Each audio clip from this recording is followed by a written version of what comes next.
travel ទីលុយ travel ឥឡូវបានមកមើលឃើញចាក់ស្ដែងតួស្អាតជាងក្នុងរូបមកមើលទៅទៀតមកសាចានេះស្ពេចរបស់គេរលីក្នុងតនេះមកថ្មី design ថ្មីកៅអីអូតូណាអូតូនេះឡាំបានៅតានេះយើងតុបក្តោបចានេះវាក្តោបយើងស្រើឡើងចុះបាទ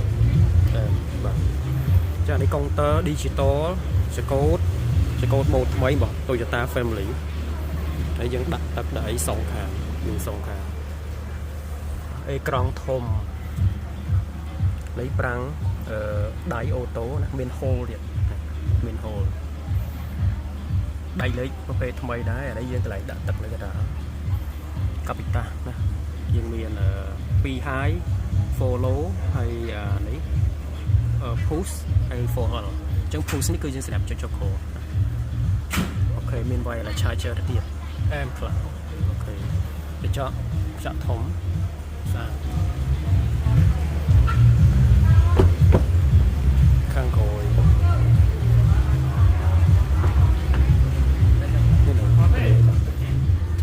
ជើងយើងមានខ្យល់ណា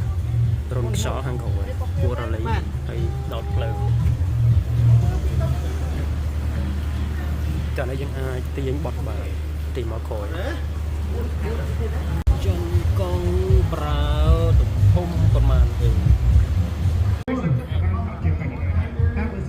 អានេះពណ៌អានេះបើខ្ញុំហៅឲ្យស្មងណាតែពណ៌កូតគេមិនដឹងគេហៅអីណាបំផែនហ្នឹងអីមិនដឹងបើយើងមើលឃើញស្មងស្អាតរលីពីរំពូលបានហ្នឹងតែបងប្អូនមានបោកទៅជាមួយនឹងយន្តទេបាទមានបាក់ជាមួយនឹងយន្តទេបានសិនយើងព្រៀបធៀបជាមួយនឹងទេអញ្ចឹងគណៈពេលនេះបងប្អូនសោចាក់សោពីនោះសម្រាប់អ្នកបងប្អូនវិញគាត់ដឹងពីចំពោះប្រទេសពីមុនមកយើងប្រាប់ទេតែហើយយើងប្រាប់ពីមើលយ៉ាន់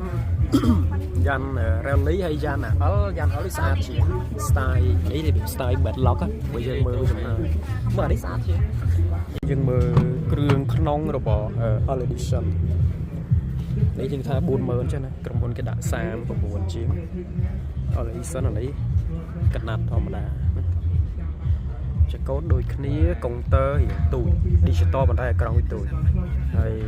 អានេះអត់មាន